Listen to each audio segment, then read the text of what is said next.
ಒಂದಾನೊಂದು ಕಾಲದಲ್ಲಿ ಒಂದು ರಾಜ್ಯವಿತ್ತು. ಆ ರಾಜ್ಯದ ರಾಜ ತುಂಬ ಒಳ್ಳೆಯವನು. ಪ್ರಜೆಗಳನ್ನು ಪ್ರೀತಿಯಿಂದ ನೋಡಿಕೊಳ್ಳುತ್ತಿದ್ದ. ಪ್ರಾಣಿ ಪಕ್ಷಿಗಳನ್ನು ಕಂಡರೆ ರಾಜನಿಗೆ ವಿಶೇಷ ಪ್ರೀತಿ. ಅದರಲ್ಲೂ ಮುದ್ದಾದ ಪಕ್ಷಿಗಳನ್ನು ಸಾಕುವುದೆಂದರೆ ತುಂಬ ಇಷ್ಟದ ಹವ್ಯಾಸವಾಗಿತ್ತು. ಒಂದು ಬುದ್ಧಿವಂತ ಗಿಳಿಯಂತೂ ರಾಜನಿಗೆ ಪರಮಾಪ್ತವಾಗಿತ್ತು. ಆಡಳಿತ ನಿರ್ವಹಣೆಯಲು ಅದು ರಾಜನಿಗೆ ಸಲಹೆ ಕೊಡುತ್ತಿತ್ತು. ಆ ಗಿಳಿಯ ಹೆಸರು ರಾಮ. ರಾಮನನ್ನು ಕಂಡರೆ ಆಸ್ಥಾನಿಕರೆಲ್ಲರಿಗೂ ಹೊಟ್ಟೆ ಕಿಚ್ಚು. ಆದರೆ ಏನು ಮಾಡಲಾಗದೆ ನಿಸ್ಸಹಾಯಕರಾಗಿದ್ದರು. ಒಂದು ದಿನ ಅರಮನೆಯ ಮರದ ಮೇಲೆ ಕುಳಿತಿದ್ದ ಇತರೆ ಗಿಳಿಗಳೊಂದಿಗೆ ಮಾತನಾಡುತ್ತಿದ್ದ ರಾಮ, ರಾಜ, ನನ್ನ ವೃದ್ಧ ತಂದೆ ತಾಯಿಯರು ನನ್ನನ್ನು ನೋಡಬೇಕೆಂದು ಹಂಬಲಿಸುತ್ತಿದ್ದಾರಂತೆ. ಅವರು ಬಹು ದೂರದ ದೇಶದಲ್ಲಿದ್ದಾರೆ. ತಾವು ದಯಮಾಡಿ ನನಗೆ ಅಲ್ಲಿಗೆ ಹೋಗಿ ಬರಲು ಅನುಮತಿ ಕೊಡಿ. ಒಂದೇ ತಿಂಗಳಿನಲ್ಲಿ ಮರಳಿ ಬರುವೆ ಎಂದು ಗೋಗರೆಯಿತು. ಆದರೆ ರಾಜನಿಗೆ ಒಂದು ಚಿಂತೆ ಕಾಡುತ್ತಿತ್ತು. ರಾಮ ಮತ್ತೆ ಬರದಿದ್ದರೆ ಹೇಗೆ? ಆಗ ರಾಮ ತಾನು ಒಡೆಯನನ್ನು ಮರೆಯುವುದಿಲ್ಲ ಎಂದು ಬರುವಾಗ ಒಂದು ಮಾಯದ ಹಣ್ಣನ್ನು ತರುವುದಾಗಿಯೂ ಅದನ್ನು ತಿಂದಲ್ಲಿ ರಾಜ ಚಿರಯುವಕನಾಗಿ ಇರುವುದಾಗಿಯೂ ಹೇಳಿತು. ರಾಜ ಅದಕ್ಕೆ ಒಪ್ಪಿಕೊಂಡು ಅದನ್ನು ಕಳುಹಿಸಿಕೊಟ್ಟನು.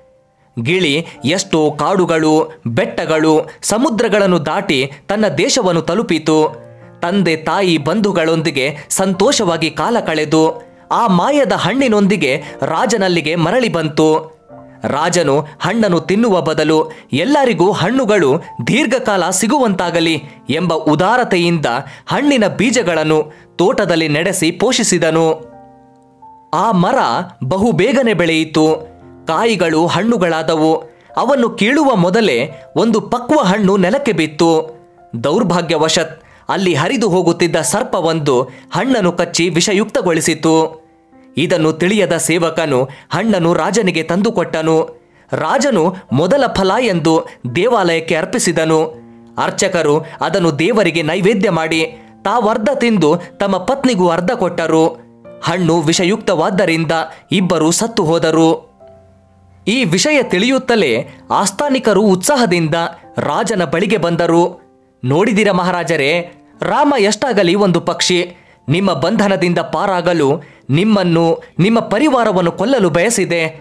ಅದು ಮಾಯದ ಹಣ್ಣಲ್ಲ ಮಹಾರಾಜರೇ, ವಿಷದ ಹಣ್ಣು. ಅದನ್ನು ತಿಂದು ದೇವಾಲಯದ ಅರ್ಚಕ ದಂಪತಿಗಳು ಸತ್ತೇ ಹೋದರು ಎಂದು ದೂರಿದರು.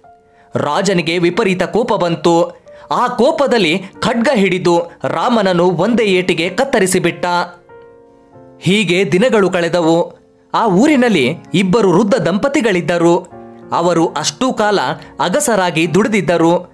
ಈಗ ಅವರನ್ನು ನೋಡಿಕೊಳ್ಳುವವರು ಯಾರೂ ಇರಲಿಲ್ಲ. ಅವರು ಆ ವಿಷದ ಹಣ್ಣುಗಳನ್ನು ತಿಂದು ಸತ್ತು ಹೋಗಲು ನಿರ್ಧರಿಸಿದರು. ಈಗ ಮರಕ್ಕೂ ಯಾರೂ ಕಾವಲಿರಲಿಲ್ಲ. ವೃದ್ಧ ದಂಪತಿಗಳು ಕೆಳಗೆ ಬಿದ್ದಿದ್ದ ಹಣ್ಣುಗಳನ್ನು ತಿಂದು ಇಂದಿಗೆ ತಮ್ಮ ಕತೆ ಮುಗಿಯಿತೆಂದು ಅಲ್ಲೇ ನಿಶ್ಚಿಂತೆಯಿಂದ ಹೊರಗಿಕೊಂಡರು. ಬೆಳಗ್ಗೆ ಎದ್ದು ನೋಡಿದರೆ ಇಬ್ಬರು ಸುಂದರ ಸದೃಢ ಯುವಕ ಯುವತಿಯರಾಗಿ ಬಿಟ್ಟಿದ್ದಾರೆ. ತಾರುಣ್ಯದಲ್ಲಿ ಅವರಿಗಿದ್ದ ರೂಪ ಶಕ್ತಿ ಎರಡು ಮರಳಿ ಬಿಟ್ಟಿದೆ. ಇಬ್ಬರಿಗೂ ಇದು ಹಣ್ಣುಗಳ ಪ್ರಭಾವ ಎಂದು ಅರ್ಥವಾಯಿತು. ರಾಜನಲ್ಲಿಗೆ ಹೋಗಿ ಹೇಳಿದರು. ರಾಜನಿಗೆ ತಟ್ಟನೆ ರಾಮನ ಮಾತು ನೆನಪಾಯಿತು.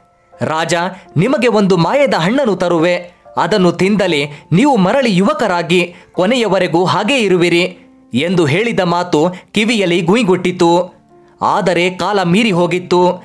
ದುಷ್ಟರ ಮಾತುಗಳನ್ನು ಕೇಳಿ ದುಡುಕಿ ಪ್ರಾಣ ಸಕನನ್ನು ಕೈಯಾರೆ ಕೊಂದೆನಲ್ಲ ಎಂದು ರಾಜನು ಕೊನೆಯವರೆಗೂ ಕೊರಗುತ್ತಿದ್ದನು.